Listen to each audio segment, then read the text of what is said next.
Hello everyone and welcome to His Author's Voice. I am the author Jack Sanger. This is a short podcast in my The Art of Writing series, and I'm calling it Don't Underestimate the E-Novel. I was reading someone's blog the other day about the art of writing e-books. There are quite a number of interesting asides in it, comparing the e-book to traditional paper-based literature. The first one was the splendid, for the author, notion that a book is never out of print once it has been fired into the stratosphere. It exists forever, to be discovered by generation after generation.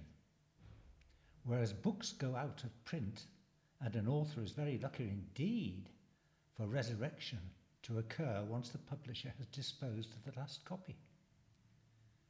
It also means that as fads and fashions come and go, a novel can come into its own at a time when the zeitgeist chooses. Since one of the lines of argument in these podcasts is that we authors are satisfying a desire for some kind of legacy, our ego, through our writing, ebooks may be our eternal children or our virtual tombstones with extraordinarily long epitaphs written upon them. The second notion I got from reading the blog is that the malleability of an e-book when compared with the traditional form allows so much later work to be done to it. I spent so many months with illustrators and printers producing the Azimuth trilogy to get the quality of cover, image, paper, and a layout that does justice to the complex, multi-leaved essence of the story, that I was exhausted by the end of it. But with an e-book, this final form is never reached. I know that subsequent editions of a successful paper-based book usually bring about with them changes in art and format, yet the process is still rather static once these decisions have been made. With an e-book that does not sell, you can change its appeal. You can write a new, more dynamic synopsis, add a new front cover, and even change the label, this being the way the book is pigeonholed: crime, romance, SF, fantasy. It makes one think of Paul Valéry, the French poet, who said, "A poem is never finished, merely abandoned." Thus it is with e-novels. You can make it almost transient, your little book, as if it's on a journey to an unknown final destiny.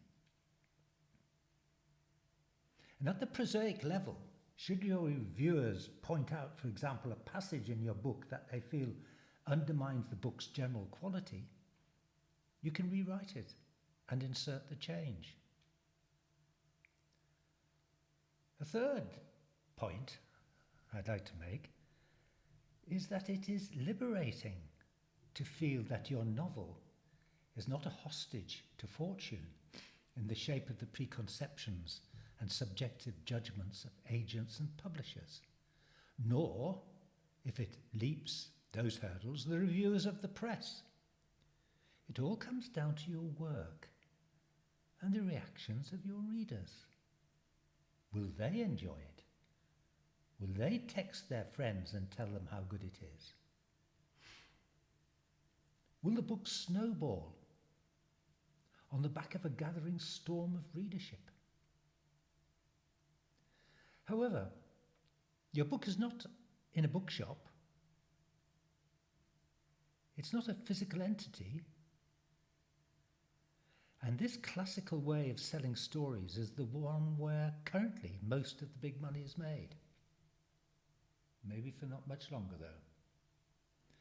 To counteract traditional selling techniques, you have to shepherd your audience to your ebook by equally effective but innovative forms of marketing, which of course this podcast is.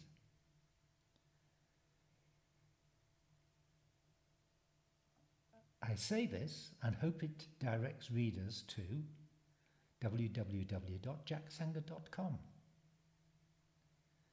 If they like what I'm saying on my podcast and how I say it, it can help persuade them I'm a genuine writer and my books should be a great read. Occasionally I tweet aphorisms on Twitter with a similar purpose, at Prof. Jack Sanger. Here's one, I'm taking at random. Religions are insurance companies offering a single policy, life after death, asking you to take it on trust that there will be a payout. And you can also, of course, use Facebook and LinkedIn and a growing multitude of platforms to spread your seeds and scatter your creativity to far-off audiences. Marketing is continuous work. Are you prepared for the daily grind? And will your imaginations well never run dry? Well, there we are.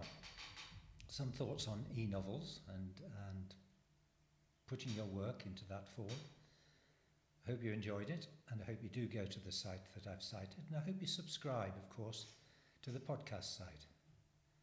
Thank you very much. That's all for now. Bye-bye.